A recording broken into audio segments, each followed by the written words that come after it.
Çfarë do të thuash dy fjalë për këtë parashikim që ne kemi bërë?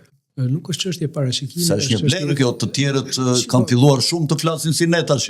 Po problemi është kush ishte i pari, kush e zbuloi vezën e Kolombit që qëndronte në kamp. Unë mendoj që edhe një pjesë e mirë e njerëzve që pavarësisht asaj që u thatë që na kanë etiketuar si njerëz të Rusisë ose kundërshtar të Perëndimit, është çështje psikologjisë që ekziston në popujt e vegjël, të cilët janë periferik për çdo perandorie. Aktualisht neve kemi qenë gjithnjë popull të periferi të perandorive.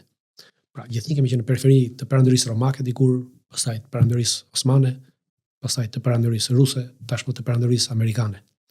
Dhe po ta theshim këtë gjë në para 60 vjetësh, po të ishim të lidhur akoma me rusët, si do na quanin, po të theshim që do fitoj Rusia për shembull, po të theshim që do fitoj Perëndimi, prapë do na quanin armiq. Po të kishim, në rast se do flisim kohën e luftës së ftohtë, pra do ishim në kjo ngjarje do ndodhte kohën e luftës së ftohtë. Po. Unë edhe ti nuk do të ishim fare asnjë zë për arsye sepse për të thënë zërin që Rusia po e fiton luftën, nuk do të ishim fare në atë zë sepse do të ishte gjithë elita politike që do të mbante atë kor dhe ne nuk do të qofshim. Do të dëgjojmë fare se do ishim askund, pra do ishim ata që duar të trokisnin.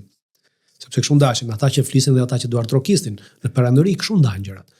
Ata që flasin dhe ata që duar trokasin. Pra ata që flasin, ata që kanë pushtetin dhe i lëpijen pushtetit me gjitha format dhe mënyrat e tyre për të përfituar nga pushteti kryesor, për të mbajtur një pushtet të vogël, pra dhe servilat e rangut të dytë që duar trokasin. Për të mbajtur tek ato dhe pastaj një pjesë duar trokasin për shkak të servilizmit dhe një pjesë duar trokasin për shkak të nevojës për të trokitur, për shkak të mbijetesës, ose duar trokasin edhe për shkak të ironisë, janë të indoktrinuar, duar trokasin se janë të indoktrinuar, janë të budallallepsur. Kurse po të thoshim që do fitoj, pra kjo luftë kishte ndodhur në kohën e luftës së ftohtë, do të thoshim që do fitoj Perëndimi, pra do humbi Rusia. Kishim futur në burr. Automatikisht do konsideroheshim si disident politik ose si kundërshtar politik të regjimit ose diçka sepse regjimi mbante atë linjë. E njëjta gjë është edhe tashti.